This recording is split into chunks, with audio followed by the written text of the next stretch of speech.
La foi qui me fait vivre. La pluie précoce de l'Esprit de Dieu, le 23 novembre, le dernier appel de la miséricorde. Soyez donc dans l'allégresse, enfants de Sion, et réjouissez-vous en l'Éternel votre Dieu, car il vous a donné la pluie de la première saison, et il fera tomber pour vous la pluie de la première saison, et la pluie de l'arrière-saison, au premier mois. Joël 2, verset 23. Sous la figure de la pluie de la première et de l'arrière-saison qui tombe dans les pays de l'Orient au moment des semences et de la récolte, les prophètes hébreux ont prédit l'effusion de la grâce spirituelle dans une mesure extraordinaire sur l'Église de Dieu. L'effusion de l'Esprit au jour des apôtres a été le début de la première pluie, ou pluie de l'arrière-saison, et le résultat en a été glorieux.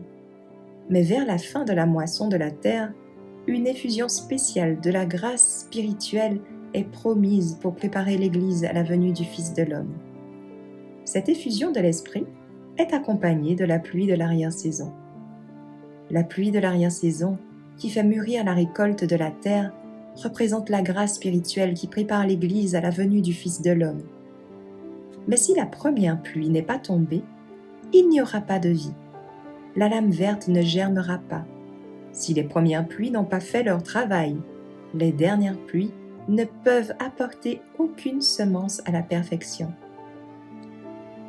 Il doit y avoir un développement constant de la vertu chrétienne, un progrès constant dans l'expérience chrétienne.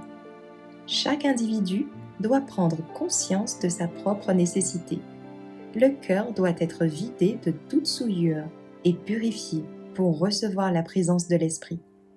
C'est par la confession et l'abandon du péché, par la prière sincère et la consécration d'eux-mêmes à Dieu, que les premiers disciples se sont préparés à l'effusion du Saint-Esprit le jour de la Pentecôte.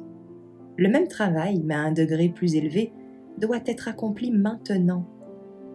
Il ne faut pas négliger la grâce représentée par la pluie précédente. Seuls ceux qui vivent à la hauteur de la lumière qu'ils ont reçue recevront une plus grande lumière. Si nous ne progressons pas quotidiennement dans l'exemplarité des vertus chrétiennes actives, nous ne reconnaîtrons pas les manifestations du Saint-Esprit dans la pluie de l'arrière-saison. Elle peut tomber sur les cœurs tout autour de nous, mais nous ne la discernerons pas et ne la recevrons pas.